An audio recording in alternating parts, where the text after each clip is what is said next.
अब आशुतोष आज हमारे बीच आए हैं बिल्कुल एक नया टॉपिक लेकर।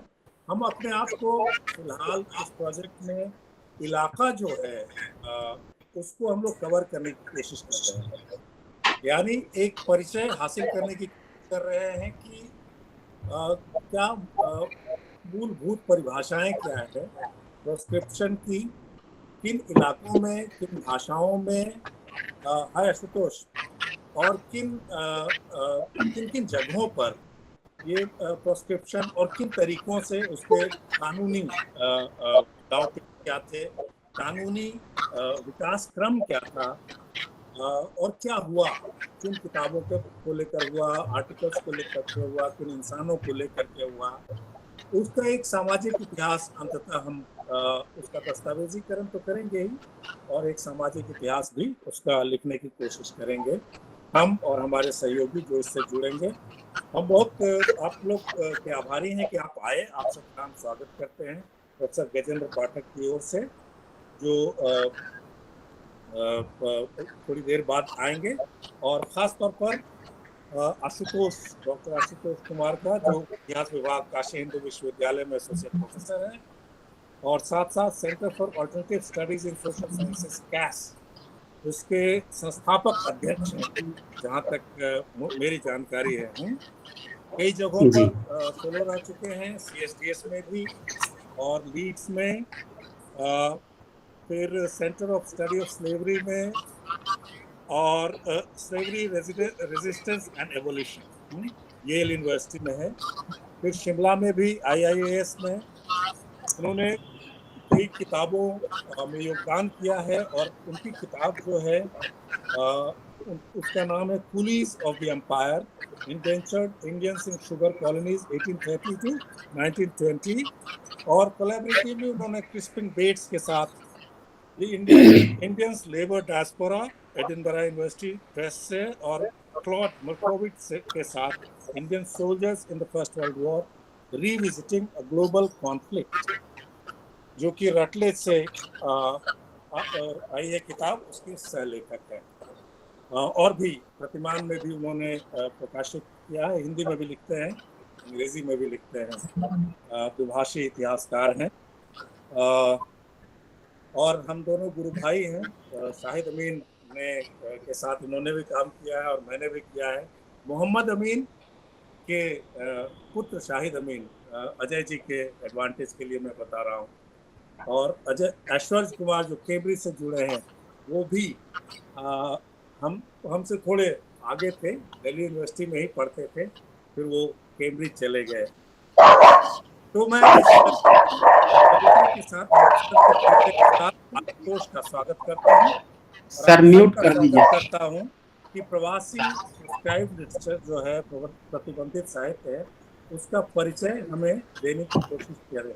नरेंद्र शुक्ला जी का भी स्वागत है, से जुड़े हैं, क्योंकि खुद ही बहुत बड़े विशेषज्ञ हैं इस विषय से, और हम उम्मीद करेंगे कि जल्द से जल्द हमारी इल्तिजा को सुने कि वो भी एक भाषण हमें दें, और हम तय करेंगे जल्दी। ठीक है, बहुत बहुत शुक्रिया आशुतोष, एक बार फिर से स्वागत। धन्यवाद sir, thank you very much. मैं हिंदी विभाग हैदराबाद केंद्रीय विश्वविद्यालय तथा CSDS नई दिल्ली का आभारी हूँ, जिन्होंने मुझे इस विषय पर बोलने के लिए आज आमंत्रित किया है।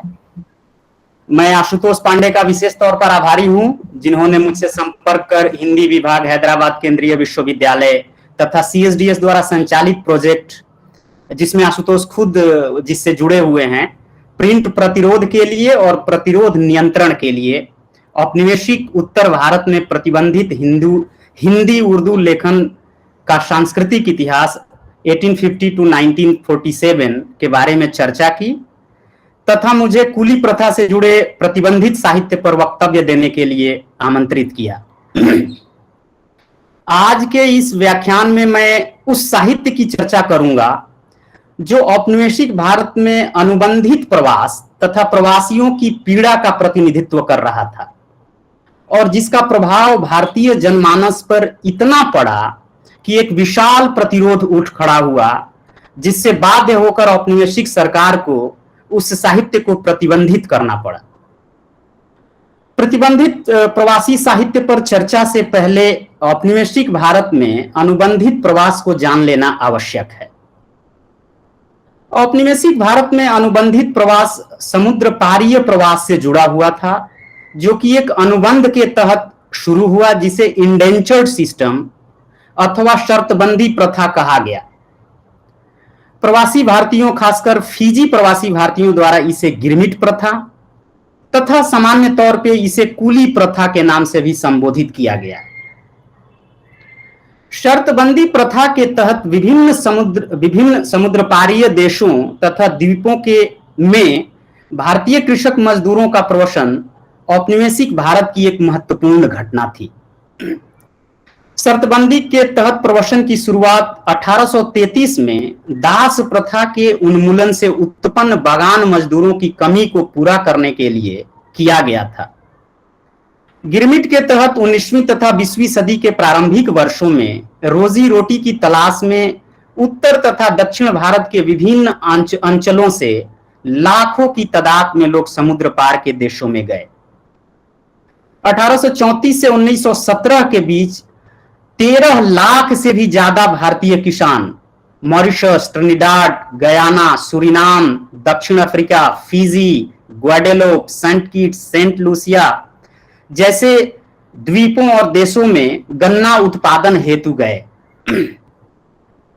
शर्तबंदी के तहत किसानों को एक कानूनी करार करना होता था, जिसमें उन्हें कम से कम 5 वर्ष तक गन्ना के बागानों में काम करना था और बदले में उन्हें बागान मालिकों की तरफ से तय मजदूरी, चिकित्सा सुविधा, आवास तथा न्यूनतम मूल्य पर राशन मिलता था।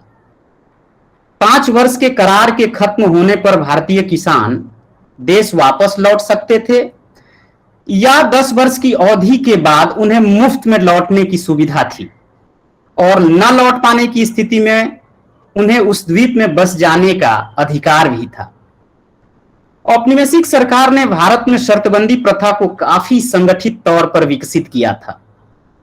यूरोप के बड़े पूंजीवादी बागान मालिकों की कंपनियों को भारत में मजदूर भर्ती के लिए लाइसेंस प्रदान किए गए थे, जिनके मुख्यालय मुख्यतः कलकत्ता एवं मद्रास में थे। इन कंपनियों द्वारा इन शहरों में एजेंट नियुक्त किए गए थे। ये एजेंट बहुधा भूतपूर्व औपनिवेशिक अधिकारी होते थे, जिन्हें एक नियत मासिक वेतन पर नियुक्त किया गया था। श्रमिकों की भर्ती के लिए यूरोपीय कंपनियां लाइसेंस प्रदान करती थीं, जिसे हासिल कर कोई व्यक्ति समुद्र पार बागानों में काम करने को इच्छुक मजदूरों की भर्ती कर सकता था। कंपनी के एजेंट अपने अधीन सब एजेंट रखते थे, जो विभिन्न जिलों तथा अंचलों में मजदूर भर्ती का कार्य करते थे। उन्हें इस कार्य के लिए लाइसेंस दिए गए थे। इन सब एजेंट के अधीन कई लाइसेंस प्राप्त कर्मचारी होते थे, जिन्हें रिक्रूटर कहा जाता था। रिक्रूटर अपने अधीन कई गैर लाइसेंस प्राप्त कर्मचारी भी रखते थे, जिन्हें लोकप्रिय शब्दावली में अरकाटी कहा जाता था। अरकाटी का मुख्य काम मजदूर को रिक्रूटर से मिलवाना था। हालांकि अरकाटी शब्द की उत्पत्ति ही रिक्रूटर से हुई है। रिक्रूटर बिकेम अरकाटी, रिक्रूटर करटर अरकाटी। सो जो लोग अंग्रेजी नहीं जानते थे, नहीं बोल सकते थे, उन्होंने रिक्रूटर को ही अरकाटी कहना शुरू किया। तो इस तरह से अरकाटी शब्द एक्चुअल में रिक्रूटर है, लेकिन उन लोगों को यह कहा गया जो रिक्रूटर के अधीन गैर लाइसेंस प्राप्त लोग थे, जो लोगों को लाते थे। अरकाटी का काम महिला तथा पुरुष दोनों ही किया करते थे। मजदूरों की भर्ती के लिए रिक्रूटर कई तरह के तरीके अपनाते थे, जिसका जिक्र मैं यहां नहीं करूंगा। उसके लिए आप मेरी किताब कूलीज ऑफ द एम्पायर देख सकते हैं। मूलतः रिक्रूटर गांव या शहरों में जाकर मजदूरों की भर्ती करते थे। बागान के काम को इच्छुक मजदूर को शीघ्र ही नजदीक के डिपो में ले जाया जाता था। वहां उन्हें अच्छा खाना दिया जाता था और इसके लिए उन्हें पैसा नहीं चुकाना होता था। मजदूर अपने तरीके से खाना भी बना सकते थे।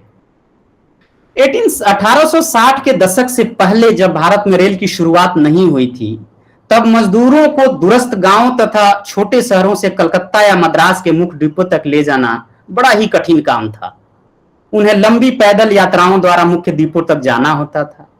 इस दौरान कई मजदूर कमजोर हो जाते थे। हालांकि उन्हें यात्रा के दौरान दाल, रोटी, चावल, भात, घी, चटनी, अचार, सत्तू आदि जैसे चीजें खाने के लिए दी जाती थी।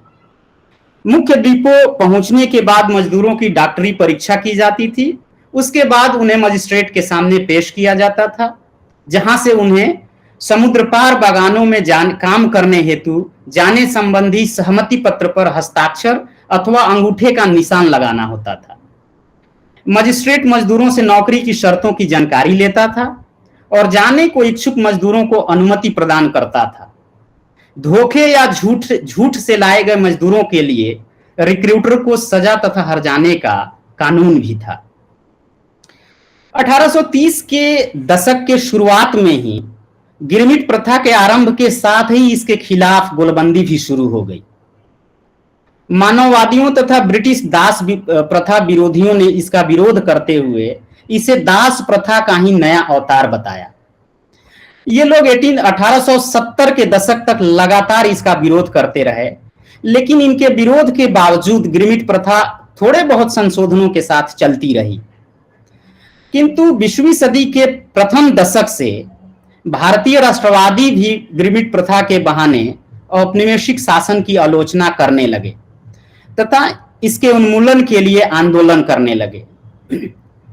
यहां ऐसी दो घटनाएं हुई जिनको लेकर राष्ट्रवादी लेखकों ने इतना लिखा कि उनसे जुड़े लेखन को अंग्रेजी सरकार को प्रतिबंधित करना पड़ा। उनमें से पहली घटना कुंती, जो कि एक महिला गिरमिटिया थी, से जुड़ा हुआ है, तथा दूसरा तोताराम सनाढ्या के अनुभव लेखन से जुड़ा हुआ है। दोनों ही फिजी में गिरमिटिया थे तथा इन्हीं दोनों गिरमिटियाओं से जुड़ी लेखन सामग्री को प्रेस एक्ट 1910 के तहत प्रतिबंधित किया गया था। जहां तक कुंती प्रकरण का संबंध है, 1913 में फिजी से एक भारतीय स्त्री की पुकार शीर्षक से भारत मित्र में एक लेख प्रकाशित हुआ। इस लेख ने गिरमिट प्रथा के खिलाफ जो अभियान चलाने वाले राष्ट्रवादियों को ब्रिटिश सत्ता तथा उनकी नीतियों की आलोचना करने का एक अवसर उपलब्ध करा दिया। इस कॉलम का आधार कुंती नाम की गिरमिटिया स्त्री थी, जो लखुआ पोखर पोस्ट बेलाघाट जिला गोरखपुर के चरण चमार की बेटी थी। कुंती ने अपने पत्र में यह आरोप लगाया था कि वह 10 अप्रैल 1913 को श्वेत ओवरसियर और सरदार द्वारा बलात्कार किए जाने का भरपूर प्रयास किया गया। अपनी इज्जत बचाने के लिए कुंती ने मुश्किल से भागकर पास की ही एक नदी में कूद गई, किंतु पास में ही नाव पर सवार एक लड़के ने कुंती की जान बचा ली। अनेक अंग्रेजी तथा हिंदी क्षेत्रीय भाषा के अखबारों ने इस पत्र को पुनर्प्रकाशित किया। भारतीय राष्ट्रवादी इस मुद्दे को आम जन के बीच ले गए और बागानों में भारत की बेटी के साथ हुए अत्याचार का मुद्दा उठाने लगे। निचली जाति से होने के बावजूद अनेक राष्ट्रवादियों ने कुंती की प्रशंसा की और आशा व्यक्त की कि इज्जत पे आंच आने पर सभी भारतीय स्त्रियां कुंती का ही अनुकरण करेंगी।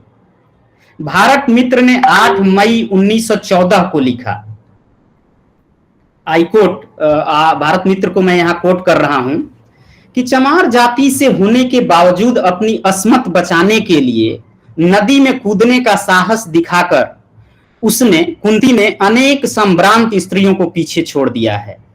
इससे साहसी और आदरणीय स्त्रियों की पांति में उसका स्थान बन गया है। उसने जिस तरह से प्रवासी अधिकारी से बर्ताव किया, उससे हमारे देश की स्त्रियों को सीखना चाहिए। बहुत नाजुक मौकों पर भी अस्मत का साथ देना चाहिए। एक समय था जब हमारे देश में कुंती जैसी अनेक स्त्रियां थीं, लेकिन दुर्भाग्य से अब वैसी स्थिति नहीं है। Quote close. इसी अवसर पर एक कवि ने, राष्ट्रवादी कवि ने कविता भी लिखी। वह कविता इस प्रकार थी कि सतियों का धर्म डिगाने को जब अन्यायियों ने कमर कसी, जल अगम में कुंती कूद पड़ी पर बही मझधार नहीं। अत्याचार की चक्की में पिसकर धर्म नहीं छोड़ा, हिंदूपन अपना खो बैठे भारत के वीर गंवार नहीं। इस पतन का तो कुछ यत्न करो, हर कुंती का जीवन सफल रहे, बिना धर्म धारण किए सुख शांति का संचार नहीं। कुंती प्रकरण ने औपनिवेशिक शासन की आलोचना का एक पुख्ता आधार दे दिया था।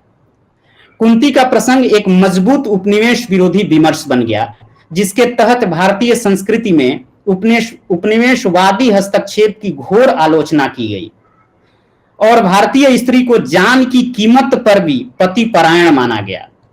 प्रसिद्ध नृविज्ञानी जॉन केली का मानना है कि कुंती प्रसंग के द्वारा भारतीय राष्ट्रवादियों ने भारतीय स्त्री की धार्मिक छवि को यथार्थ बना दिया कि विपत्ति में ईश्वर रक्षा करता है। जैसा कि भक्ति विमर्श में सतीत्व या अस्तित्व ही स्त्री का सत्व है और पत्नी की पवित्रता का अस्तित्व ईश्वर या पति के साथ उसके धार्मिक बंधन में है। इस प्रकार केली के अनुसार भारतीय राष्ट्रवादियों द्वारा भारतीय स्त्रीत्व का धार्मिक धारणा को औपनिवेशिक सत्ता के विरुद्ध कर दिया गया, क्योंकि औपनिवेशिक शासन में भारतीय स्त्री का सतीत्व खतरे में था। जब तोताराम सनाढ़ ने बनारसी दास चतुर्वेदी की सहायता से 1914 में अपनी आत्मकथा में कुंती प्रकरण की चर्चा की, तब तोताराम ने मुख्यतः कुंती के अस्मत की बात की, जिसे वो तमाम कठिनाइयों के बीच बचाने में सफल रही। भारतीय राष्ट्रवादियों ने भी कुंती के साहस की प्रशंसा की, लेकिन भारतीय राष्ट्रवादियों के नजरिए में जातिवादी और उच्च वर्णीय बात यह थी कि वे कुंती को एक निष्ठावान पत्नी के रूप में न देखकर इस रूप में देख रहे थे कि चमार महिला होकर भी उसने अपने को बलात्कार नहीं होने दिया। उनके लिए एक आदर्श भारतीय सतीत्व का उदाहरण था और इससे कुंती उच्च जाति की निष्ठावान पत्नियों की स्पर्धा में आ गई थी।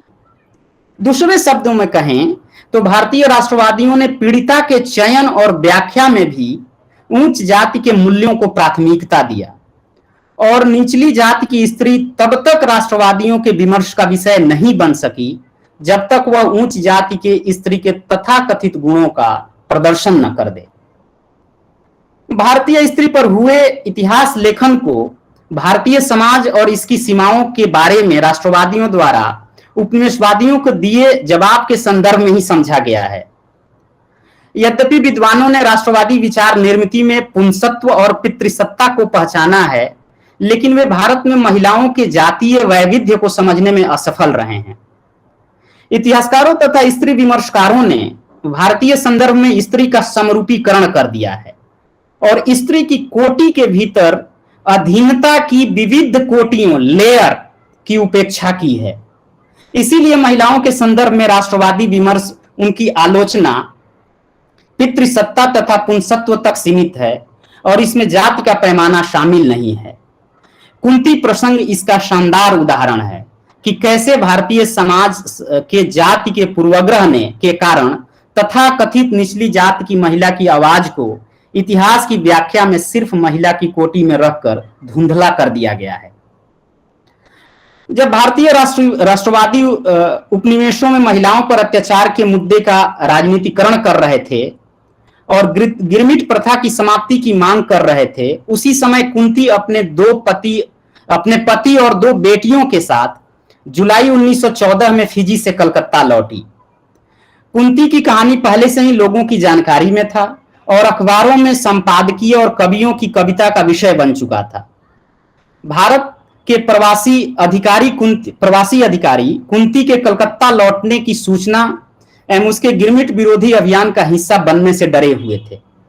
कलकत्ता आने के बाद कुंती ने संबंधित अधिकारियों के सामने फिजी के बागान में अपने साथ हुए अन्याय की कहानी के साथ ही वापस लौटते हुए आर्थिक तथा मानसिक कठिनाइयों के बारे में भी बयान दिए। कुंती अपने पति की बीमारी के कारण कलकत्ता में से अपने गांव नहीं लौट पाई। कलकत्ता में वह गिरमिटिया प्रवास विरोधी रामबिहारी टंडन के संपर्क में आई और वहीं पर 160 हैरिसन रोड पर रुकी, जहां जो कि एक इंडेंचर कूली प्रोटेक्शन सोसाइटी का मुख्य कार्यालय था। उसने कलकत्ता में गिरमिट विरोधी अभियान में भी हिस्सा लिया तथा लोगों के बीच भाषण भी दिया। दूसरे जो इससे जुड़े प्रतिबंधित साहित्य से जुड़े हुए जो साहित्य लिखी गई, उसमें तोताराम सनाडे का नाम है। तोताराम सनाडे भी फिजी में 21 वर्ष बिताकर अप्रैल 1914 में फिजी से भारत लौटने वाले एक अन्य गिरमिटिया थे।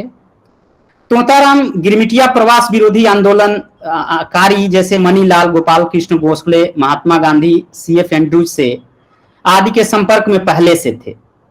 वापस लौटने के बाद वे 1 महीने तक कलकत्ता के धर्मतला में रुके और वहां उन्होंने कई भाषण दिए और इंडेंचर्ड प्रोटेक्शन सोसाइटी के मारवाड़ियों की सहायता से उन्होंने करीब 15,000 पर्चे बांटे। तोताराम गिरमिट प्रथा की हकीकत बताने का दावा करते हुए गांव-गांव घूमते रहे तथा उन्होंने कई जगहों पर कुली प्रथा के खिलाफ भाषण भी दिए। गिरमिट प्रथा के अपमान को बेपर्दा करने के लिए और उसके खिलाफ भारतीयों को गोलबंद करने के लिए बनारसी दास के सहयोग से तोताराम ने अपने अनुभवों को 1914 में ही आत्मकथा के रूप में प्रकाशित किया, जिसका टाइटल था फिजी द्वीप में मेरे 21 वर्ष। कुली प्रथा के खिलाफ राष्ट्रवादी गोलबंदी में इस किताब ने अहम भूमिका निभाई। एक सरकारी पाठक ने लिखा, आई कोट, उन्होंने फिजी में भारतीयों पर होने वाले विभत्स यातना का ओजपूर्ण वर्णन किया और उनके साथ होने वाले हिंसा में अनेक तरीकों के बारे में बताया। अपनी किताब में इस प्रथा की अनेक बुराइयों का जिक्र करने के साथ उन्होंने बागानों में महिला मजदूरों की स्थिति का विशेष वर्णन किया। तोताराम की फिजी द्वीप में मेरे 21 वर्ष के कथा विवरण को लिखित रूप देने वाले बनारसी दास चतुर्वेदी ने उस पुस्तक के प्रस्तावना में लिखा कि उन्होंने भारती भवन के कर्ता धर्ता श्री हरप्रसाद चतुर्वेदी को आग्रह किया कि यह पुस्तक सरकार के हाथ में न पड़ने दें, किंतु लोकमान्य तिलक ने केसरी के एक अग्रलेख में इस किताब के बारे में विस्तृत चर्चा कर डाली, जिससे सरकार की कुदृष्टि उस पुस्तक पर पड़ गई। लोकमान्य तिलक ने केसरी के अपने अग्रलेख में लिखते हैं, आई कोट लोकमान्य तिलक, लाखों पाठकों में शायद ऐसा ही कोई व्यक्ति निकले जो इस पुस्तक को पढ़कर रो न दे, और चूंकि पुस्तक को सरकार ने अभी तक जब्त नहीं किया, इसलिए यह सिद्ध होता है कि इस पुस्तक में वर्णित तथ्यों का कोई भी उत्तर सरकार के पास नहीं है। Quote close. इस लेख के बाद जैसा कि बनारसी दास लिखते हैं कि सरकार ने इसको जब्त करने के लिए उनके घर पर छापा मारा। बनारसी दास लिखते हैं, आई कोट बनारसी दास, मैं उन दिनों दिल्ली कॉलेज इंदौर में पढ़ा था और मेरे पास खबर पहुंची कि शायद पुलिस मेरे घर की तलाशी ले। मैं उस समय प्रवासी भारतवासी नामक एक दूसरा ग्रंथ लिख रहा था और इस खबर के पाते ही मैंने उसकी संपूर्ण सामग्री अपने मित्र लाला बद्री प्रसाद जी के पास रखवा दी। 728 पृष्ठों का यह ग्रंथ 1918 में छपा। Quote close. तोताराम की आत्मकथा से प्रेरित होकर अनेक राष्ट्रवादियों ने इस प्रथा के खिलाफ लिखना शुरू किया। लक्ष्मण सिंह चौहान ने एक नाटक लिखा जिसका शीर्षक था कुली प्रथा अर्थात 20वीं सदी की गुलामी, और इसे संयुक्त प्रांत के लोकप्रिय अखबार प्रताप में प्रकाशित किया। इस नाटक ने ब्रिटिश सरकार की नीतियों की आलोचना की और अपने पाठकों में देशभक्त की भावना जगाया। इस नाटक ने हिंदी पट्टी में औपनिवेशिक प्रवसन की सरकारी नीति के विरुद्ध लोगों में ऐसी जागृति पैदा की कि इस नाटक को तुरंत भारत सरकार ने 1910 के प्रेस एक्ट के तहत प्रतिबंध लगा दिया और जब्त कर ली। कुली प्रथा नाटक में गिरमिट प्रथा की न केवल निंदा की बल्कि इसकी तुलना दास प्रथा से करते हुए बताया कि कैसे भारतीयों को छल तथा धोखा से बहला फुसलाकर उपनिवेशों में मजदूरी कराने को ले जाया जाता है और वहां उनकी जिंदगी नरक से भी बदतर हो जाती है। इस नाटक में बागान मालिकों तथा उनके रिक्रूटर्स भर्ती अधिकारियों को ऐसे बगुला के रूप में दिखाया गया जो अकाल से सूखे पड़े सरोवर के मछलियों को पानी वाले तालाब में ले जाकर छोड़ने का सपना दिखाता है और इस तरह एक एक मछली को पीठ पर बैठाकर बाहर ले जाता है और ओट में उनको खा जाता है। किंतु एक केकड़ा किसी तरह बगुला के इस चाल से बाहर निकल आता है और सारा हाल तालाब की बाकी मछलियों को सुनाता है। इस नाटक के लेखक ने कुली प्रथा को इसी मेटाफर रूपक के रूप में समझाया है, जिसमें दुखी भारतवासी बहकाकर उपनिवेशों को भेजे जाते हैं और वे दिन वहां पहुंचते ही कहे गए सुख समृद्धि के आलोक को गुलामी में परिणित होते पाते हैं। इस नाटक का लेखक यहां तोताराम सनाढ्या को उस केकड़ा से तुलना करता है जो वैसे ही बगुला के फंदे से छूटकर 21 वर्ष की गुलामी का अनुभव लेकर भारत आया है। नाटक के लेखक ने, जो कि लक्ष्मण सिंह चौहान हैं, लेखक ने तोताराम तथा कुंती के अनुभवों को ही नाटक के रूप में चित्रित किया है। तोताराम सनाढ्या की जो फिजी में मेरे 21 वर्ष किताब थी, और जो कुंती के जो प्रकरण थे जिसमें कुंती ने आने के बाद लोगों के बीच रखा था या अपने पत्र के द्वारा जो बताया था, और इसके साथ ही तोताराम सनाढ्या ने फिजी में मेरे 21 वर्ष वाली किताब में कुंती के बारे में जो वर्णन प्रस्तुत किया था, इन्हीं सारे चीजों को लेकर के ये नाटक लिखा गया है। और इसकी अग्रपृष्ठ की पंक्तियां, जो शुरुआती पंक्तियां हैं, वो शुरू होती है और उसमें एक कविता के माध्यम से शुरू होती है। और ये कविता है जो कि मैं कोट करना चाहूंगा कि है गुलाम व्यापार यह कुली प्रथा के वेश में, जो अब तक न देखा था न देखा भारत देश में। आभार वाले भाग में लेखक यह आशा प्रकट करता है कि आदरणीय राजाओं और राज बहादुरों के हाथ यह किताब न लगे, जो भुगतान करके, मतलब पैसे दे करके वोट लेते हैं और अपने देश की जनता को निराश करते हैं। एक कविता के माध्यम से नाटककार ने इसे दर्ज किया है, जो इस प्रकार है। जो कि किराए के वोटों पर चढ़कर काउंसिल को जाते हैं, बनकर मेंबर गवर्नमेंट से ऑनरेबल कहलाते हैं। देशवासियों की आशा को कुचल चूर करने वाली संशय संयुक्त माननीयता धन बल से जिसने पाली, उन सब राजा राय बहादुर इत्यादि श्री कर में कभी न पहुंचे ये पुस्तक, हे ईश्वर मांगता हूं बर में। ये उन्होंने शुरुआत में लिखा है कि ये किताब किसी भी तरह से वैसे राजाओं, क्योंकि उनका मानना है कि ये राजा महाराजे अंग्रेजों के साथ मिले हुए हैं और इन्हें आम जनता की परेशानियों की कोई फिक्र नहीं है। कुली प्रथा नाटक 3 अंक तथा 24 दृश्यों में बटा था। पहले दृश्य में पुरी के जगन्नाथ मंदिर में भगवान के सामने प्रार्थना करते हुए तीर्थयात्री उनसे पुराने शारीरिक और मानसिक शक्ति, यश तथा वैभव को लौटाने की मांग करते हैं। ब्रिजलाल एक ऐसा कैरेक्टर है जो अर्काटी के रूप में आता है, जो अनेक तरीकों और चालाकियों से ग्रामीणों को प्रवास के लिए प्रेरित करता है। कुंती, इसी नाटक में कुंती एक कैरेक्टर के रूप में आती है। ये वही कुंती है जो असल जिंदगी में वो अर्काटी बन करके गिरमिटिया बन करके फिजी गई थी और जिसके बारे में 1913 में छपा था, जिसकी कहानी। कुंती जो असल में वही फिजी में गिरमिटिया मजदूर थी और उसका पति भोला, ऐसे 2 पात्र हैं जो अर्काटी के प्रभाव में आकर फिजी चले जाते हैं। बाद में दिखाया गया है कि दोनों के साथ छल होता है। कुंती को अपने पति से अलग कर दिया जाता है और मेडिकल जांच के समय उसे बहुत शर्मिंदगी झेलनी पड़ती है। इस प्रसंग में कुंती गाती है, उसमें एक गाने के थ्रू कुंती की एंट्री होती है। कुंती गाती है, कैसे धरूं धैर्य नाथ हाँ, तुम बिन मैं अबला नारी, मेरे लोचन तुम बिन अंधे, शून्य मुझे वसुधा सारी।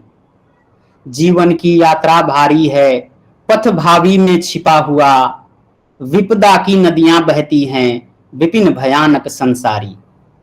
इसलिए हे नाथ मुझे तुम तजो नहीं हा, दया करो, मुझे बचाने नाथ सतावे, मुझे बचाना नाथ सतावेंगे जब दुष्ट अत्याचारी। फिजी पहुंचने के बाद जैसा कि इस नाटक में दिखाया गया है कि इन दोनों को ही बहुत ही कठिनाइयों का सामना करना पड़ता है। और एक समय ऐसा आता है जब बगान का जो ओवरसियर है वो भोला को पीट कर उसकी हत्या कर देता है। नाटक में भी दिखाया गया है कि बगान में कुंती बहुत कठिनाई सहती है और कुंती के पति को मारने के बाद जब श्वेत अंग्रेज इंस्पेक्टर कुंती को प्यार जताने और उसको प्यार करने जाता है, तब कुंती उस इन निम्नलिखित पंक्तियों द्वारा उस पर फट पड़ती है और वो कहती है, बड़ा ही कठोर तरीके से इसमें उस चीज को बयान किया गया है, फोड़ दूंगी अंगुलियों से मैं तेरी आंखें जभी, खींच लूंगी तेरे इस पेट की आंतें सभी, रगड़ दूंगी एड़ियों से नीच तेरा हृदय भी, बस दुख में इस जगत में शांति पाऊंगी तभी। इस तरह से कुंती वहां पर वो अंग्रेज अधिकारी को के खिलाफ बात करती है। एक दृश्य में कुछ युवक अखबार में विदेश में भर्तियों के बारे में पढ़ते हैं। इसी नाटक में एक एपिसोड में दिखाया गया है, जहां विदेशों में भारतीयों की स्थिति का चित्रण करने वाली एक कविता मिलती है और ये कविता इस प्रकार है, आर्य बहु तब शांति या रमणीयता वह है कहाँ, क्यों मलान है तेरा बदन यह दीनता कैसी यहाँ, हाथ में उनके जड़ी निशस्त्रता की हथकड़ी, परदेश के सब द्वार उनके हेतु बिल्कुल बंद हैं, जा सकें तो कुली बन भाग्य उनके मंद हैं। इस नाटक में यह भी कहा गया कि सरकार द्वारा कराए गए जांच में उपनिवेशों में भारतीय कामगारों की स्थिति के बारे में गलत जानकारी दी गई। जब ये नाटक लिखा गया उसी समय, उससे कुछ समय पहले 1914 में जब ये प्रकरण सब हो रहे थे, उस समय एक जांच बैठाया गया था जो मैकनील और चिमन लाल के अधीन जांच था कि प्रवासी भारतीयों की हालात के बारे में ये जांच थी। और ये जांच अधिकारी, दोनों जांच अधिकारी फिजी गए थे और वहां तोताराम सनाढ्या का कहना था कि इन जांच अधिकारियों ने बिल्कुल ही मजदूरों की स्थिति और उनकी बातों का ध्यान नहीं दिया और सरकार की जो मंशा थी उसी को उन्होंने उस जांच में प्रकट की, रेदर देन कि वो जो कूलियों की समस्याओं को समझें। अंत में हम देखते हैं कि इस नाटक का निष्कर्ष ये निकलता है कि फिजी में भारतीयों की हालात शोचनीय है और वायसराय के काउंसिल के प्रस्ताव इसका समाधान नहीं है, बल्कि बड़े पैमाने पर जनता की गोलबंदी और विरोध ही उपनिवेशों में कुली भाइयों को बचाने का एकमात्र जरिया है। जो नाटक का जो ये संदेश था, जिसमें कि ये कहने की कोशिश की गई इस नाटक के द्वारा कि ये जो जांच बैठाई गई है, ये जो सरकारी जांच जा रही है, इसके थ्रू स्कूली प्रथा को खत्म नहीं किया जा सकता, क्योंकि ये जो जांच है वो पूरी तरह से अंग्रेजों के अपने भावनाओं से प्रेरित है और वो अपने तरीके से निष्कर्ष निकाल रहे हैं। तो इस नाटक का इतना ज्यादा आम जनता पर प्रभाव पड़ा कि एक उग्र प्रोटेस्ट हमें देखने को मिलता है और ये उग्र प्रोटेस्ट इतना ज्यादा बड़ा हुआ जिससे कि बाध्य होकर के सरकार को इस प्रथा को बंद करना पड़ा है।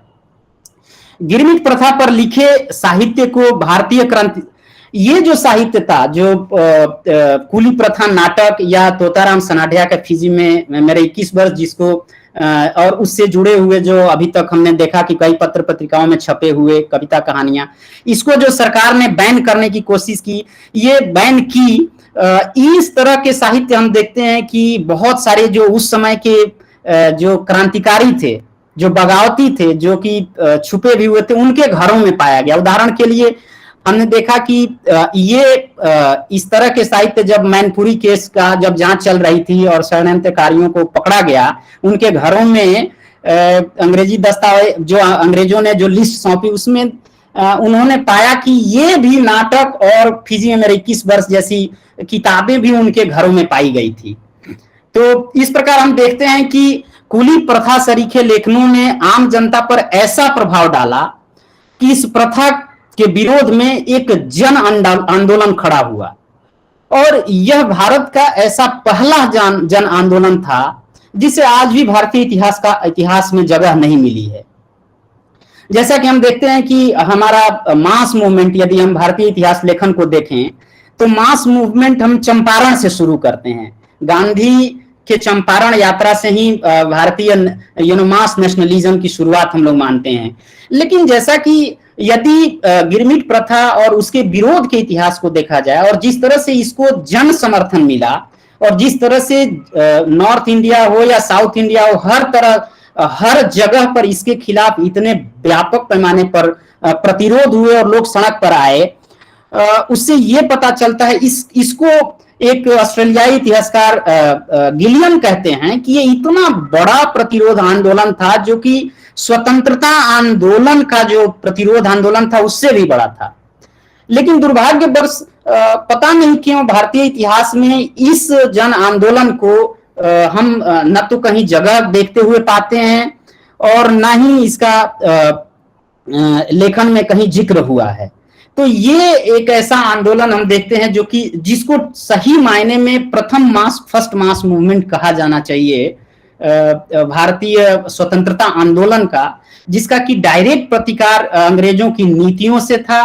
और ये एक ऐसा मूवमेंट था जो ट्रू एंटी कॉलोनियल मूवमेंट था, एंटी कॉलोनियल पॉलिसीज जो भारतीयों के लिए बनाई जा रही थी उसके अगेंस्ट ये इतना बड़ा आंदोलन था, जिसे आज भी इतिहासकारों ने उस तरह से अपने किताबों में इतिहास में दर्ज नहीं कराया है। तो आज मुझे लगता है कि यहीं मैं विराम देता हूं और आप लोगों के सवाल और प्रश्न का स्वागत है। धन्यवाद। मेरा एक सवाल है, पूछ सकता हूँ? रविकांत सर अभी पहले कंक्लूड कर लें, उसके बाद सर जरूर। नहीं, शुरू कर दीजिए, मैं आ जाऊंगा बीच में, आ जाइए। अरे नहीं, कंक्लूड कर लीजिए सर, कंक्लूड कर लीजिए। नहीं, बड़ा दिलचस्प है और काफी टिप्पणियां भी आई हैं कमेंट में कि लोग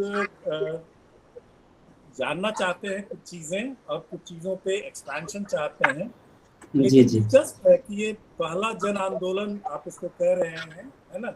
जी। और इस तरह से मतलब उसको रेखांकित करने की जरूरत है, क्योंकि इतिहासकारों ने ज्यादा ध्यान नहीं दिया है, लेकिन इसको जन आंदोलन कहा जा सकता है। पहला था या नहीं था, है ना, इस पर भले ही डिबेट हो सकता है। बहरहाल हमारा जो मसला है वो मसला ये है, और जाहिर है कि अब जब हम 75 साल मनाएंगे आज़ादी के, तो पीछे भी जाएंगे और उस इतिहास को भी नए सिरे से पढ़ेंगे। और उसमें से बहुत सारे अनसंग हीरोज का एक प्रोजेक्ट चल रहा है 3 मूर्ति में, तो उसमें बहुत सारी चीज़ें निकलेंगी जिनके बारे में नहीं लिखा गया है ना। नई नई कहानियाँ भी निकलेंगी जो हम सवाल ये है, ये अच्छा कनेक्शन बनाया आशुतोष यहाँ के क्रांतिकारियों के साथ कि उनके पास ये किताबें पाई जा रही थी, है ना, और लाला लाजपत राय ने उसको रेखांकित किया। तो इसका एक व्यापक प्रचार प्रसार था और व्यापक एक रेजोनेंस था इंडियन पब्लिक स्फीयर में, है ना, प्रिंटेड पब्लिक स्फीयर। लेकिन ये एक उदाहरण है, एक मिसाल है ना। इस तरह की कितनी चीजें थी जिनको हम कह सकते हैं कि ये प्रवासी प्रतिबंधित साहित्य। नंबर 1 सवाल मैं जानना, इसकी व्यापकता क्या है। दूसरा, इसमें इसका मैकेनिज्म क्या था, है? ये कैसे एक तो साहब आ गए तोताराम सनाड्य, तो उन्होंने निकाली और यहाँ पे प्रिंट ऑलरेडी एस्टैब्लिश हो गया था दूसरे दशक से। हमारे यहाँ शुरुआत से, बल्कि सरस्वती चल ही रही थी, है ना। प्रिंट का प्रसार हो रहा था लगातार, 20s में जाकर के और भी ज्यादा व्यापक हो जाता है। लेकिन मैकेनिज्म क्या था इन कहानियों के आने का, है? और क्या प्रवास में भी प्रतिबंध का कोई मैकेनिज्म था, है? अगर वहीं पे प्रतिबंधित बहुत सारी चीजें हो जाती थी तो कैसे होती? क्या वहां भी प्रिंट का कोई मैकेनिज्म था या नहीं था, या सिर्फ ओरल रेल्म में चीजें चलती थी जिसको प्रतिबंधित करना बड़ा मुश्किल होता? लेकिन जाहिर है कि लोग कहीं ना कहीं से कुछ डायरियां तो लिख ही रहे थे, कुछ ना कुछ ट्रेस ऐसा छोड़ रहे थे जिसको कैप्चर किया जा सके, और जहां पर मतलब एक फिजिकल ट्रेस होना जरूरी है प्रतिबंधित करने के लिए, है ना। सिर्फ वर्चुअल ट्रेस होना जरूरी नहीं है, क्योंकि उसका ट्रेस नहीं है उस जमाने में। आजकल वर्चुअल ट्रेस बहुत आसानी से दिखता है, इंटरनेट पे दिखता है, उसका एक फुटप्रिंट होता है ना। तो वो क्या था, ये मेरी जिज्ञासा है, ठीक है। और बाकी क्वेश्चंस बहुत सारे लोगों ने पूछे हैं, आप उनका जवाब देना चाहें तो दे सकते हैं, उनको जोड़ना चाहें तो जोड़ सकते हैं। जैसे कि भारतीय इतिहास वामपंथी और डिजाइनर इतिहासकारों के द्वारा लिखा गया है। ऐसे बहुत से तथ्य हैं जो कि भारतीय इतिहास में शामिल नहीं किया गया। ठीक है, तो भाई डिजाइनर इतिहासकारों के बारे में आपकी क्या राय है हमें बताइए। और उस नॉन डिजाइनर हिस्ट्री कैसे लिखा जा सकता है जिसमें कि जिसको शाहिद अमीन कहते हैं ना कि एक योगदान पर्सपेक्टिव से इतिहास लिखा गया है भारतीय राष्ट्रीय आंदोलन का। कि ये मान लीजिए कि एक खिलाफत आंदोलन था या नॉन कोऑपरेशन मूवमेंट था, असहयोग आंदोलन था, उसमें एक तो राष्ट्रीय धारा थी, एक यज्ञ हो रहा था राष्ट्र, है ना, जिसमें आह्वान किया गया ऊपर से और लोगों ने नीचे से आकर अपनी अपनी आहुतियां दी। ठीक है, और वो क्षेत्र में अलग अलग क्षेत्रों के लोगों ने दी। तो जो एक राष्ट्रीय इतिहास की सुर्खी है, जो हेडलाइन है, उसमें वेरिएशन सिर्फ लोगों का है रीजनल लेवल पे, वरना इतिहास वो बदलता नहीं है कभी, है ना। आप कह सकते हैं कि एक सबऑल्टर्न इतिहासकार का ये तरीका है देखने का। सर और वो जो कुंती वाली कहानी है और से प्रेजेंट किया आपने, ठीक है, और उसको क्या मतलब सिर्फ नॉन डिजाइनर हिस्ट्री हम कहेंगे या उसका उस हिस्ट्री का caste history, feminist history, national history या नेशनल कल्चरल हिस्ट्री से भी कुछ रिश्ता बनता है या नहीं बनता है। लेकिन बड़ा दिलचस्प है वो जिस तरह से आपने कुंती की कहानी को पेश किया। वो भी एक अलग तरह का इतिहास होता है हमारे लिए कि कैसे एक एपिसोड को आप दूसरे ढंग से पेश कर रहे हैं, है ना, कि कुंती उसमें आपके इतिहास की लायक बनती है जब कुंती एक सती की तरह आचरण करती है। तो ये एग्जैक्टली लगा मुझे कि इतिहास की कई परतें हैं और कई तरह के डिजाइनर इतिहास हैं इस दुनिया में। ठीक है, तो मैं अभी उसको छोड़ता हूँ और रिएक्ट करना है अभी तो कुछ बातें आप कह सकते हैं और फिर सवाल ले सकते हैं। ठीक है, ठीक है, मैं पहले आपके, चूंकि मैं नहीं तो भूल जाऊंगा, ये अच्छा आपने प्रश्न उठाया है कि एक तो ये है कि जो आपने कहा कि इसकी कितनी व्यापकता है इस साहित्य की। तो जैसा कि हम ये देखते हैं कि जो 1910 के पहले के दशक तक उस तरह के क्रांतिकारी लेखन जिस पर की उस तरह के बहस हों और अंग्रेजों के खिलाफ उतने तीखे लेख नहीं देखने को मिलेंगे। इसीलिए वो लोग इकोनॉमिक नेशनलिज्म से चल रहे थे। मतलब 1910 या आप यूं कह लें कि 1915 तक, इवन गांधी के एंट्री से पहले कुल मिलाकर के वो एक समझौता परक एक इकोनॉमिक नेशनलिज्म था। इकोनॉमिक क्रिटिक तो आ रहे थे, लेकिन हम उस तरह के पॉलिटिकल लड़ाई नहीं लड़ रहे थे। तो एक तो ये है कि उससे पहले इस तरह के कोई साहित्य बहुत कम देखने को मिलेगा लेखन में, इसीलिए 1910 के एक को 1910 तक लाना पड़ा उन्हें, क्योंकि अब जो इस तरह का कोई लिखे जिसमें कि अंग्रेजों के बारे में इतनी कटु आलोचना हो, तो उसके लिए उन्हें जब्त किया जा सके। और ये ध्यान रखना जरूरी है कि उस समय कई और भी चीजें आसपास घट रही थी। जो फर्स्ट वर्ल्ड वॉर भी होना है, तो इस तरह की यदि चीजें बहुत तेजी से आने लगे तो उन्हें जरूर ऐसा मैकेनिज्म रखना चाहिए जो कि वो उसको संभाल सकें। तो इसकी व्यापकता हम इस रूप में देख सकते हैं कि चूंकि उससे पहले इतने कटु लेखन नहीं हुए अंग्रेजों के खिलाफ, और ये पहला ऐसा इंस्टांस था जिस पर कि इतनी कटु आलोचना की गई, इतने तेज धार के साथ अंग्रेजों के खिलाफ बात की गई, जिसमें कि असमत, इज्जत तो सबसे बड़ी चीज है। राष्ट्रवाद तो पूरी तरह से उसी पे आधारित है, जैसा कि हमने देखा। हालांकि वो किस तरह की असमत, कौन सी इसमत, जिसके कि हमने चर्चा की कुंती के संदर्भ को देते हुए, कि जब तक आप एक कुलीन नारी के व्यक्तित्व को नहीं अपनाती तब तक आपके असमत का कोई मतलब नहीं है। तो ये एक बहुत अहम लूप या कमजोरी कहें भारतीय राष्ट्रवाद की जो रही थी। उसी तरह से जैसा कि आपने कहा तो कि ये जो साहित्य आ रहे थे, या तो उनको ओरिजिन पॉइंट पे ही दबा दिया जाता। तो जैसा कि हम देखते हैं कि इस तरह के साहित्य वहां नहीं लिखे जा सके, क्योंकि वहां पे उनके लिए उतना छूट ही नहीं था कि वो लिख करके ऐसी स्थिति पैदा करें। वो ज्यादा से ज्यादा पिटीशन दे सकते थे अपनी समस्याओं के बारे में, इस तरह का साहित्य नहीं छाप सकते थे। दूसरा कि वहां प्रिंट कल्चर भी बहुत कमजोर था, जो कि भारत में जैसा हम देखते हैं वैसा बिल्कुल नहीं था। एक ऐसा एलियन एटमॉस्फेयर था, बहुत सारे कॉलोनी तो देश थे ही नहीं, जंगल थे, वहां पे अचानक से एक नई सोसाइटी क्रिएट की गई, जिसे कि वीएस नैपाल भी बोलते हैं कि मैन्युफैक्चर्ड सोसाइटी रही। अचानक से कुछ लोगों को आपने वहां पे ले जाकर के बसा दिया। अब वो एक नए तरह का जीवन, नए तरह की कल्चर को डेवलप करना पड़ रहा है, उसमें कई तरह की मिश्रित संस्कृतियां जाएंगी, नए तरह के विचार जाएंगे, तो वो कोई बसी बसाई संस्कृति नहीं थी। ये इस अंतर को समझना बहुत जरूरी है। दूसरी बात, इसके चलते हम देखते हैं कि वहां पर उस तरह के साहित्य का प्रकाशन करना बड़ा ही मुश्किल था। तो वहां ना तो प्रेसेट की जरूरत थी और ना और इस किसी तरह के और मैकेनिज्म की जरूरत, क्योंकि वो खुद ही उनके हाथ बंधे हुए हैं।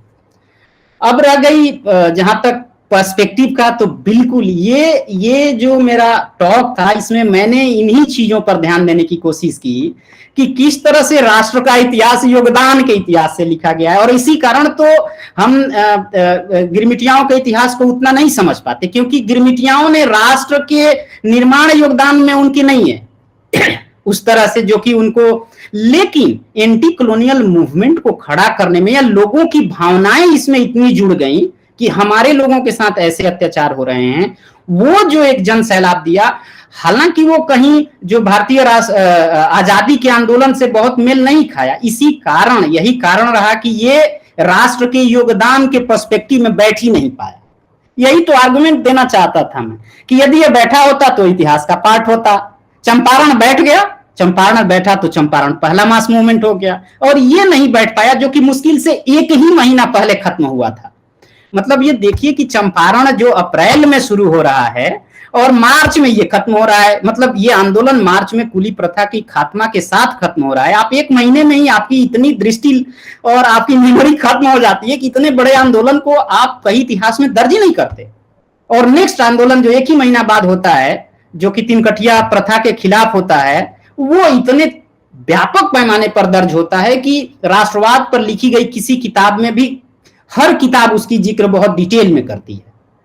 तो इसमें मैंने इसी चीज को देखने की कोशिश किया कि जो आपने भी कहा कि राष्ट्र के योगदान में ये नहीं बैठा तो ये आउट, जबकि ट्रू मास मूवमेंट, मैं इसको ट्रू मास मूवमेंट कहता हूं क्योंकि ये असल मुद्दों पर लड़ाई लड़ी गई थी। इसमें एक तो मतलब जिस तरह के उनकी टर्म्स एंड कंडीशंस और स्थितियां थी उसको लेकर के हुई, दूसरी की असमत की भी, और उसमें न केवल उच्च जाति बल्कि हर जाति के महिला और पुरुष के लिए परेशानी क्रिएट हुई थी। तो ये एक ट्रू मायने में मास मूवमेंट था, लेकिन जिसको कि हमारे इतिहास लेखन में कई कारणों से हमें तो मुझे लगता है कि ये आपके पूरे प्रश्न का लब्बो लुबाब मेरा उत्तर है। दूसरा सवाल यदि किसी का है, मैं या तो जो सवाल पूछे गए हैं मैं उसका जवाब दे दूं पहले। क्वेश्चन है सर। हाँ भारद्वाज, मैं जो सर कुंती की जो सर जीवनी बताई गई, सर जो फेमिनिस्ट थिंकर जो सर आरोप लगाते हैं भारतीय इतिहास के ऊपर कि सर उन्हें स्थान नहीं दिया गया, तो सर इस बात से तो यही प्रूव होता है कि सर उन्हें भारतीय इतिहास में स्थान ही नहीं दिया गया, या पितृसत्तात्मक समाज होने के नाते उन्हें बाहर कर दिया गया सर। कुंती, हाँ, तो मैं इसी बात की चर्चा हम भारद्वाज कर रहे हैं कि किस तरह से मतलब जो नारीवादी परिप्रेक्ष्य है, उस राष्ट्रवाद का नारीवादी परिप्रेक्ष्य बहुत ही कमजोर है। मतलब वो पितृसत्तात्मक से बाहर देखना ही नहीं चाहता। इसी कमी को मैं बताने की कोशिश कर रहा था कि जो स्त्री की मूल समस्या है उसकी बजाय वो ये देखने की कोशिश कर रहे हैं कि कौन पति परायण औरत है। औरत तो औरत होती है किसी भी तरह की, इस तरह के पर्सपेक्टिव की बजाय उन्हें सिर्फ उन्हीं औरतों से मतलब रहा जो पति परायण हो, उच्च मापदंड अपनाती हो, समझ रहे हैं ना। तो ये जो लेखन की जो या भारतीय राष्ट्रवाद की जो कमजोरी है, इसको चिन्हित करने की कोशिश की गई कुंती के प्रकरण से, क्योंकि कुंती ने एक ऐसा उदाहरण पेश कर दिया जिसमें कि सारे नेशनलिस्ट लोगों के वैचारिक सोच जो है, उसकी जो नैरो जो संकीर्णता है, वो हमें देखने को मिल जाता है। ठीक है, अजय सर कुछ पूछ रहे थे सर, अजय सर से अनुरोध है कि वो पूछें। मैं सिर्फ इसी बात पे टिप्पणी करना चाह रहा था, जो आपका ऑब्जर्वेशन था कि ये मेन स्ट्रीम हिस्ट्री में इसको दर्ज नहीं किया गया है। तो और भी बहुत सारी चीजें हैं जो ट्राइबल मूवमेंट से संबंधित है। 1771 में पहाड़िया अपराइजिंग होती है, उसके बाद से एक series of movements leading up to the Santhal uprising, nearly a dozen, तो दर्ज तो उनको भी नहीं किया गया है। और ये बात होते हुए करीब 20-25 साल हो गए और सबाल्टर्न विचारधारा अपने मापदंडों पे आगे बढ़ रही है। तो सर, आपके हिसाब से वो लम्हा कब आएगा जबकि ये चीजें दर्ज होंगी और उसका मोडस ऑपरेंडाई क्या है? कोई बहुत ये क्लिष्ट प्रॉब्लम है या साधारण सी बात है कि इसमें कुछ छपना चाहिए, कुछ और किताबें होनी चाहिए, संगोष्ठियां होनी चाहिए, क्या विचार है? बिल्कुल बिल्कुल, मैं सर आपसे सहमत हूं। जितने भी मतलब 19वीं सेंचुरी के विद्रोह हैं, एक थोड़ा सा जो इतिहास लेखन की जो सबसे महत्वपूर्ण कमजोरी जिसे मैं कहूं, उसमें क्या है कि इनको एक विद्रोह कह के इतना सीमित कर दिया गया कि वो खास तौर पे ये आदिवासी विद्रोह है, मतलब ये जन विद्रोह नहीं है। जब तक जन ना जुड़े तो उनके लिए इतिहास के लिए बहुत मायने नहीं। उनके एक छोटे से, मतलब एक तरह से कहें कि छोटे से चैप्टर भी नहीं, उस चैप्टर के जो नीचे जो एक कॉलम में रख दिया जाता है। तो ये इतिहास लेखन की जो त्रुटियां हैं, कमजोरियां हैं, नैरोनेस है, इसको पहचानने की जरूरत है कि हमारा जो इतिहास लेखन है वो किन कमजोरियों से पीड़ित है। नहीं, वो मैं समझ रहा हूँ। बात ये है आशुतोष जी की आप ये प्रवास की जो समस्या है वो आदिवासी समस्या से कोई भिन्न नहीं है। अगर आप देखिए तो परमानेंट सेटलमेंट के शुरू होने के बाद से वो रिक्रूटमेंट भी शुरू हो गया और उन दोनों से व्यथित होके ही ट्राइबल मूवमेंट शुरू होते हैं, ना कि सिर्फ परमानेंट सेटलमेंट से। ये बात मैं कह रहा था आपके लेक्चर के पहले। तो ये दोनों एक ही प्रॉब्लम का हिस्सा है अगर देखा जाए। हाँ, ये दोनों वो इंटरनली माइग्रेट कर रहे हैं टी गार्डन्स में या बाहर शुगर कॉलोनीज में, लेकिन उनको डिस्पोजेस किया जा रहा है, ये मुख्य रूप से है। Tribal labour is a big part of अप्रवासी। Definitely, I agree with you. बिल्कुल बिल्कुल सर। चलिए, नरेंद्र शुक्ला और उसके बाद Raju Kumar Rajveer. Yes sir, yes sir. पहले नरेंद्र, अच्छा कर सकता हूँ? हाँ बिल्कुल। मेरी आवाज आ रही है? बिल्कुल आ रही है। अच्छा, बहुत अच्छा। एक तो आशुतोष जी ने हमारे साथ 2 साल रहे हैं, तो आशुतोष जी को सुनता रहा हूँ। जिस तरह से इन्होंने प्रतिबंधित साहित्य और कुछ विषयों को लेकर के जोड़ा है प्रतिबंधित साहित्य और इसको, जो उनके लिए एक अच्छे लेक्चर के लिए बहुत बहुत बधाई आशुतोष जी को। दूसरे एक महत्वपूर्ण चीज अभी आशुतोष जी ने कहा कि 1915 के पहले ऐसा लेखन सीधा नहीं था, ऐसा राजनीतिक लेखन जिस पर तो कुछ खास नहीं। मैं बताना चाहता हूँ कि मुरादाबाद से जामी उल उलूम 1897 से निकलता था और उसका जबरदस्त लेखन पढ़ना चाहिए। और किस तरह से जब तिलक को 124 में राजद्रोहात्मक एक्ट में उनको गिरफ्तार किया गया, ठीक उसी समय सूफी अम्बा प्रसाद को भी सेम एक्ट में गिरफ्तार किया गया केवल लेखन के लिए। तो वो महत्वपूर्ण है। किस टाइम बताइए जो अम्बा प्रसाद जी को जब गिरफ्तार किया गया था? 1897। ओके, ठीक है, ठीक है। 1900 में चाफेकर क्लब के एक सदस्य बिखर के जाते हैं बनारस और वहां पर कालिदास नाम का एक अखबार निकालते हैं और कालिदास में कृष्ण जी आप जी गुरु जी नाम रहता है और 3 और चाफेकर क्लब के, क्योंकि चाफेकर बंधुओं के अलावा उनके क्लब के और सदस्य कौन थे उसके बारे में कम जानकारी है, तो उनके 3 और सदस्य वहां पहुंचते हैं और कालिदास नाम का पेपर निकालते हैं और इतना जबरदस्त लेखन है वो तीनों मेरे पास है। बिल्कुल, वो जेल होती है, हाँ वो जेल होती है और जमानत होती है उनके। 1907 में इलाहाबाद में स्वराज्य नाम का अखबार है, जिसके बिल्कुल 8 बिल्कुल। संपादकों को 120 साल सजा होती है और जिसमें से सेलुलर जेल और अंडमान भी भेजा जाता है। 1907 के आसपास ही सावरकर की 1857 आती है। तो बस केवल एक हमारी तरफ से अपनी क्लैरिफिकेशन है कि ठीक ठाक लिखा जा रहा अच्छा है, राजनीतिक के ऊपर भी लिखा जा रहा है और उस पर जो औपनिवेशिक प्रशासन है वो रिएक्ट भी कर रहा है, क्योंकि इंसाइटमेंट, न्यूज़पेपर इंसाइटमेंट एक्ट जो आ रहा है, एक्सक्लूसिव एक्ट, वो 1907-8 में आ जा रहा है।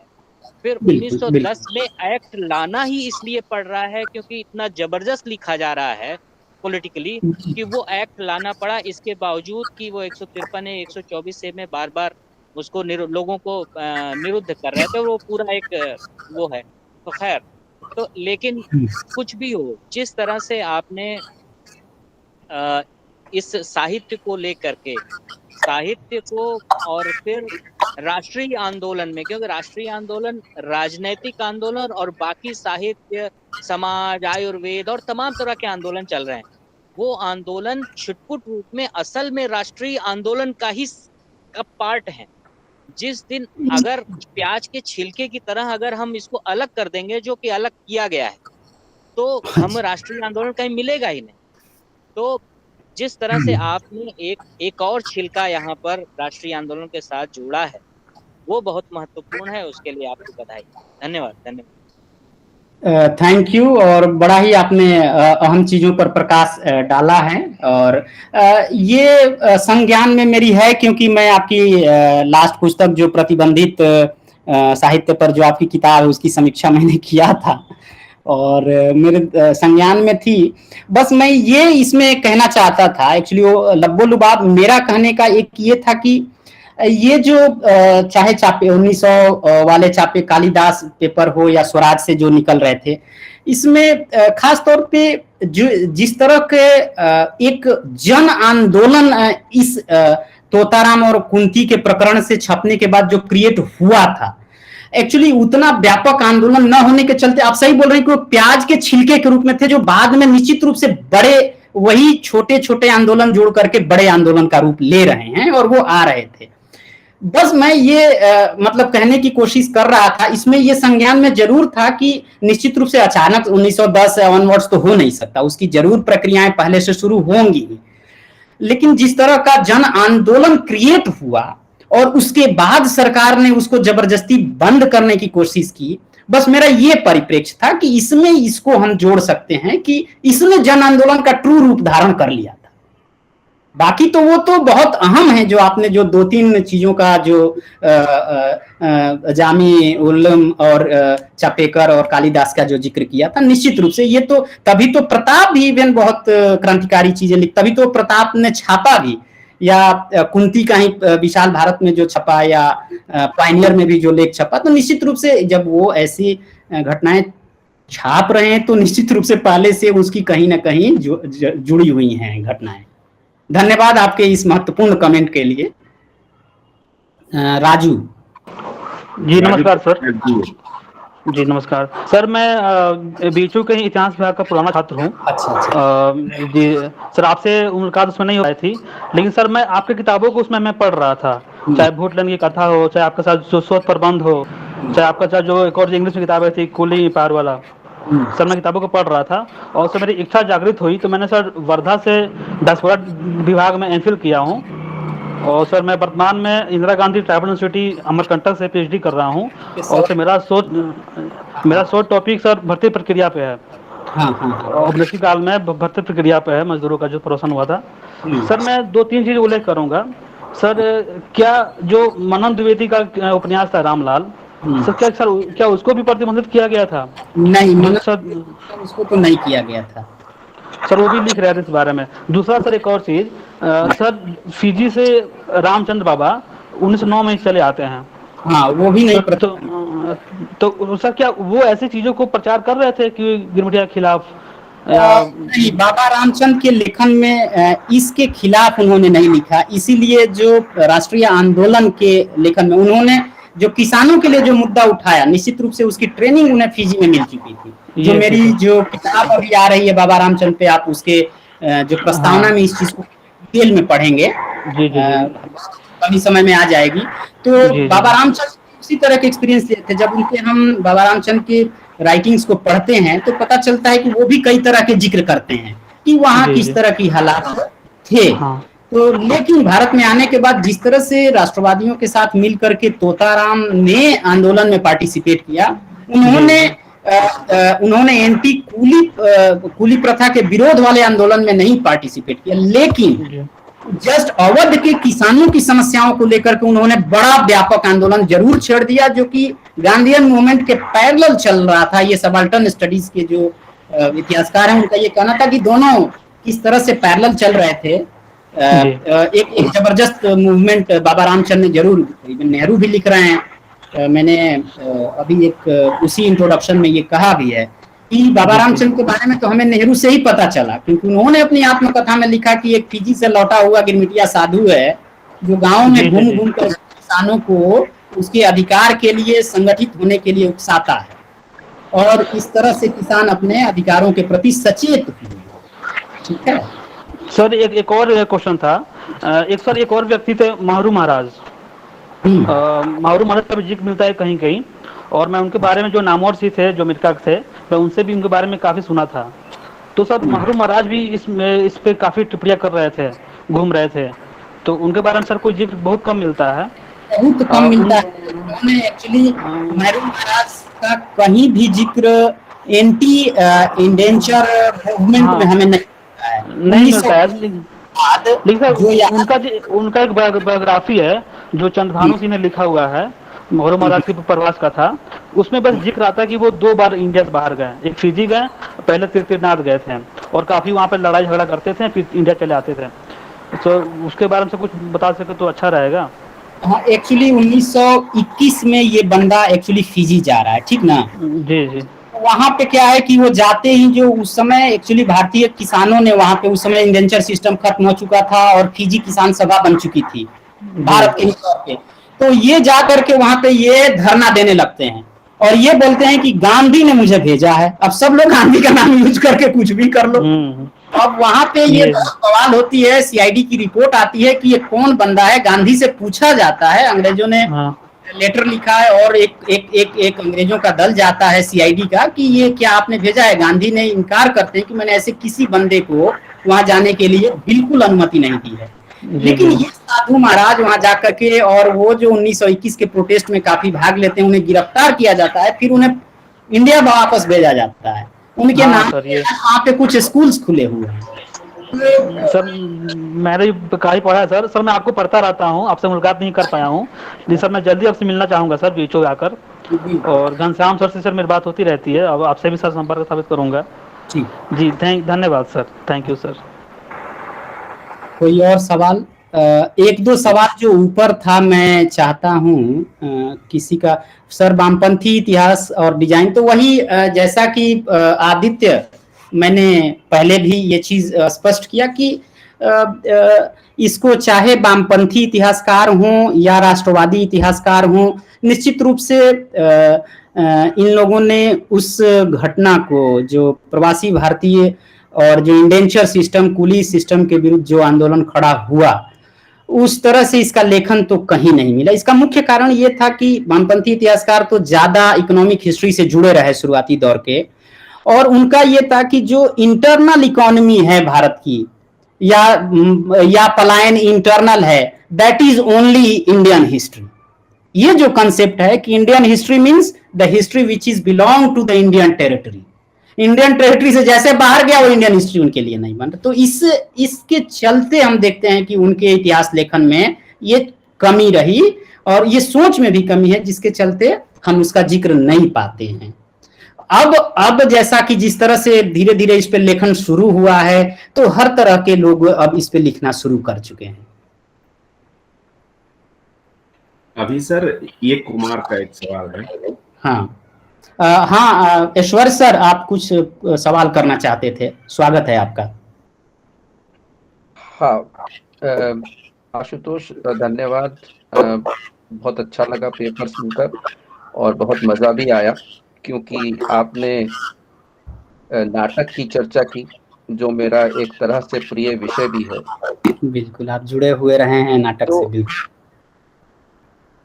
आपने जिस तरीके से नाटक प्रस्तुति और उसकी प्रतिक्रिया एक जन आंदोलन के रूप में सवाल उठाया, मुझे लगा कि उस प्रक्रिया को भी तो समझने की जरूरत है। क्या ये एक बहुत सीधा रिश्ता है कि लोग नाटक देखते हैं, प्रभावित होते हैं और जन आंदोलन में कूद पड़ते हैं? तो इस प्रक्रिया को आप कैसे देख रहे हैं?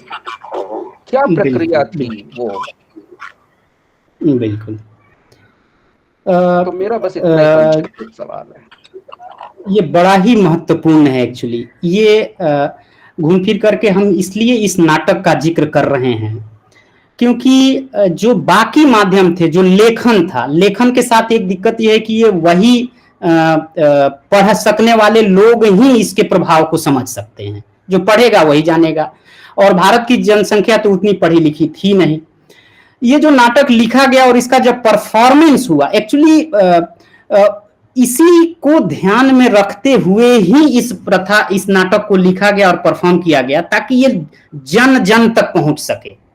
तो जो आप प्रक्रिया की बात कर रहे हैं, नाटक एक ऐसा माध्यम है जो कि लेखन से ज्यादा प्रभाव डालता है, क्योंकि वो फिर आप आम लोगों के बीच इसका जब मंचन करते हैं तो एक बड़ा ही इंपैक्ट पड़ता है। तो इस पूरे इंडेंचर सिस्टम से जुड़ी हुई घटनाओं को बताने के लिए लेखन के बावजूद इस नाटक को इसलिए चूज किया गया, इसलिए नाटक की रचना की गई ताकि इसका प्रभाव आम लोग तक, जो मतलब जो अनपढ़ भी है उस तक भी पहुंच सके। और यही कारण रहा, एक्चुअली यही कारण रहा कि इससे इतना बड़ा जन समर्थन इस प्रथा के खिलाफ उठ खड़ा हुआ।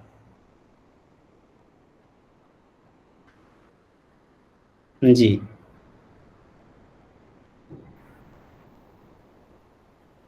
राजकुमार, कुछ कह सकता हूँ? हाँ सर बोलिए ना। बस मैं इतना ही कहूंगा कि क्या सचमुच ये जो एक प्रतिक्रिया होती है वो एक जन सैलाब में परिवर्तित कैसे होती है? क्या हमें इसको जानने की आवश्यकता नहीं है? निश्चित रूप से इसको जानने की है, क्योंकि मंचन एक ऐसी विधि है, जहां तक मैं समझ पाऊं, चूंकि मंचन पे मेरा बहुत काम नहीं है, लेकिन मैं ये समझ सकता हूं कि मुझे लगता है कि मंचन लेखन से ज्यादा प्रभाव डालता है। नॉर्थ इंडिया में एक बहुत बड़ा कल्चर भी रहा, आप पहले देखते भी होंगे कि जो भी इस तरह की घटनाएं रही, उसके गांव में हर एक किसी त्योहार पर्व या इस तरह की चीजों पर बड़ा मंचन किया जाता है। तो कुल मिला के जो वही है कि ये जो प्रभाव से जुड़ा हुआ है, नाटक का प्रभाव, प्ले का प्रभाव बहुत ही ज्यादा होता है एक लेखन से, क्योंकि लेखन सीमित हो जाता है लिटरेरी स्फेयर में, और जो प्ले है वो लिटरेरी स्फेयर से तोड़ते हुए मतलब बाकी जो आम जन है वहां तक भी पहुंच जाता है। मुझे जहां तक समझ में आता है कि ये एक प्रक्रिया है और ये प्रोसेस बहुत अहम है। यही तो नाटक प्ले अलग करता है बाकी और माध्यमों से, जो कि जनता तक अपनी पहुंच को पहुंचाता है। आशुतोष, एक मेरा यशु का फॉलोअप सवाल है कि क्या इस नाटक का, इस खास नाटक का मंचन का भी कोई इतिहास है? ये मुझे नहीं लगता है कि मंचन के लिए लिखा गया नाटक था। ये एक साहित्यिक नाटक के रूप में लिखा गया था, जिसको पढ़कर आनंद लिया जा सकता है। और जाहिर है लोगों पर जो असरात पड़े वो तो काफी पड़े, गंभीर भी पड़े, संजीदा पड़े। लोग उसको उस करुणा से उद्वेलित होते हैं, है ना? लेकिन मंचन का कोई इतिहास तो नहीं है ना। अब सबसे बड़ा दुर्भाग्य की बात है कि इस तरह के एविडेंस नहीं मिल रहे हैं। लेकिन मैं जहां तक इस नाटक की जिस तरह से लिखी गई, ये सिर्फ मैं जहां तक समझ रहा हूं, जिस बारीकी से यदि आप नाटक के शुरू से अंत तक को पढ़ें और समझें तो वो ऐसा महसूस होता है कि जरूर मंचन के लिए ही लिखा गया होगा। नील दर्पण जिस तरह, मतलब मतलब एक नाटक लिखने की पूरे इतिहास को भी थोड़ा सा इसमें जोड़ना जरूरी है कि ये कैसे डेवलप हुआ। हालांकि उस पे मेरा विषय नहीं, लेकिन जिस तरह से जो लेखन है, जो शैली है, बीच बीच में गाने गा करके बताना, उसके बाद जिस तरह से मंच को सजाना, जो जिस चीजें लिखी गई उसमें काफी बारीकी से लिखी गई हैं। उदाहरण के लिए जब पहला पर्दा उठता है तो वो दिखाता है कि कैसे मतलब वो दिखाना है कि एक सेठ ब्रिजलाल आते हैं लोगों को बेवकूफ बनाने के लिए, अपने कई तरह के 2 चेले लेते हैं और वो बोलते हैं कि जैसे ही मैं आऊं तुम लोग मेरे चरणों में गिर के बोलना कि बाबा आपने तो कल हमें आशीर्वाद दिया था, हमें ये चीज मिल गया।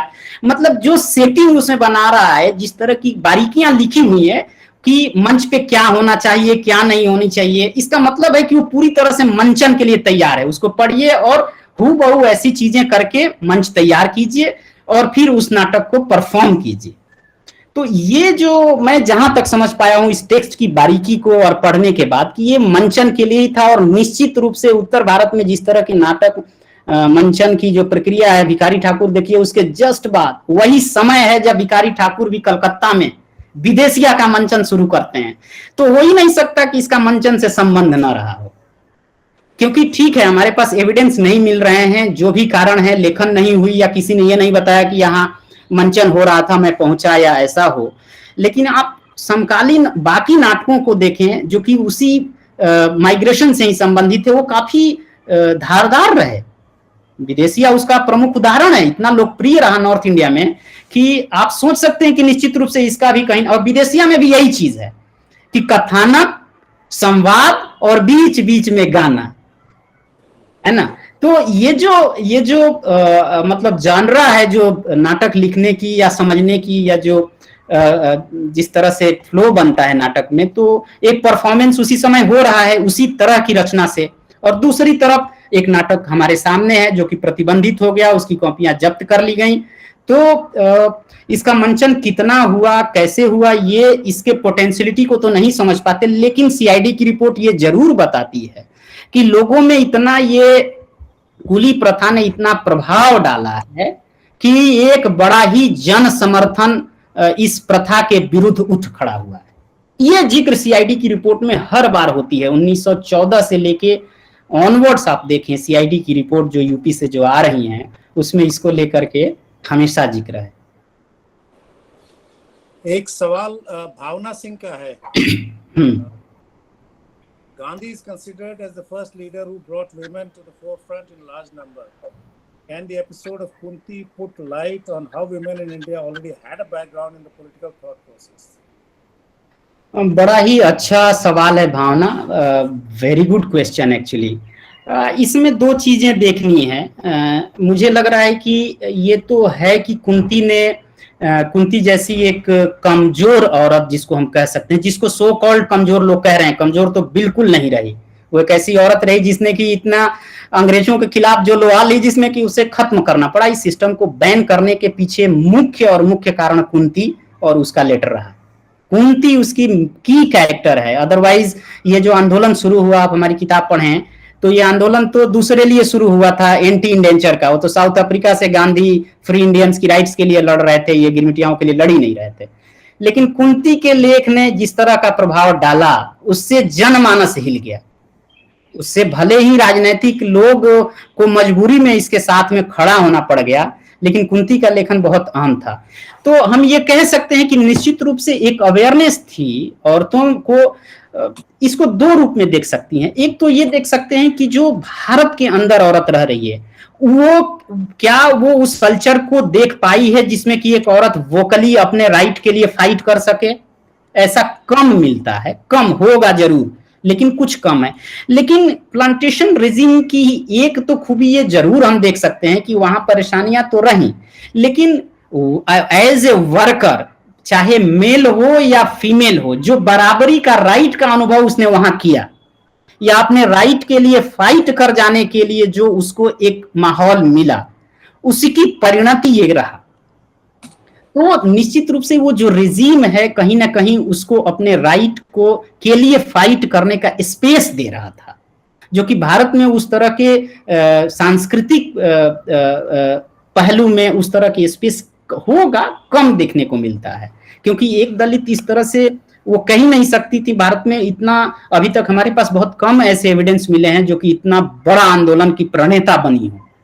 लेकिन ये जो प्रकरण है तो कहीं ना कहीं ये इंडेंचर सिस्टम और उससे जो जुड़ी हुई स्वतंत्रताएं हैं या उससे जो फैसिलिटीज उसमें मिल रही हैं कि आपके पास कोई ग्रीवांस है तो you can go to the court, और भले ही कोर्ट में बायस कर दे कोई जज, उल्टा डिसीजन दे दे क्योंकि व्हाइट बन जाए, लेकिन जो आपको एक स्पेस मिल रहा है कि आप अपनी बात कह सकते हैं तो अपनी बात कह दी, हथेली पे जान रख के ही कह दी लेकिन, और वो उसका प्रभाव पड़ गया, सिस्टम खत्म करना पड़ा।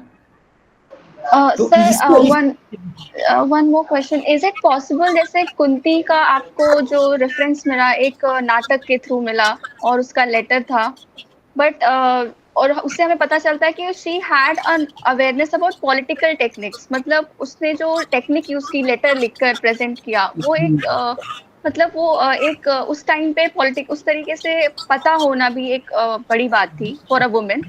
तो ऐसा हो सकता है कि मतलब जैसे इंडिया में भी ऐसे केसेस हुए हों, बट क्योंकि लिखा नहीं गया है तो हमें अवेयरनेस ही नहीं है। हाँ देखिए, जैसे कि राजस्थान पिटीशन एक्चुअली क्या है कि लेटर और पिटीशन एक्चुअली ये जुड़ा हुआ है एक नए तरह के पोस्टल सिस्टम के डेवलपमेंट से। अब जैसे कि ये इस पे आरोप लगा, अंग्रेजों ने काफी बच के काम किया, एक तरह से कहें अपने को सुरक्षित रखते हुए। ये आरोप लगा कि ये स्लेवरी है, देखो ऐसे है, तो उसने कहा कि इससे बचने के लिए उसने ऐसे ऐसे मैकेनिज्म बना दिए कि आप कह नहीं सकते स्लेवरी है। उदाहरण के लिए कि उसको अपने रूट से जोड़ने का एक माध्यम दे दिया। वो माध्यम क्या था? वो माध्यम था कि चिट्ठी पत्री घर लिख लीजिए, आप आपस में वार्तालाप कर लीजिए चिट्ठी से, जिससे आप अपनी हालात अपने घर को बताएं, घर की हालात यहाँ आ जाए। इसका मतलब है कि जो स्लेवरी में संभव नहीं था, स्लेव लेटर लिख करके अपने घर नहीं भेजते थे, तो कम से कम ये जो पोस्टल सिस्टम, दूसरा पिटीशन लिख करके कोर्ट में जाने का जो नियम कानून बना था, जो इंडेंचर लॉ है, वो भी बहुत इंपॉर्टेंट रोल प्ले कर रहा है। तो ये जो मैकेनिज्म है इसको ध्यान में रखना बहुत जरूरी है। यहाँ पर भी पिटीशन लोग लिख रहे थे, औरतों के भी पिटीशन हुए होंगे, जिस तरह से राजस्थान में या साउथ इंडिया में कुछ पिटीशन का जिक्र हमें मिलता है, लेकिन इंडिया के बारे में और ध्यान रिसर्च करने की जरूरत है कि वो कौन सी ऐसी सो कॉल्ड तथा कथित निर्बल औरतें रहीं जिन्होंने अपने लिए पिटीशन लिख करके अपने राइट्स के लिए फाइट किया। कुंती का एपिसोड, चूंकि मैं माइग्रेशन पे काम करता हूँ, उसमें मैं डायरेक्ट उसका इन्वॉल्वमेंट देखता हूँ, तो ये इस तरह से इसको हम देख सकते हैं। Thank you sir. वेलकम।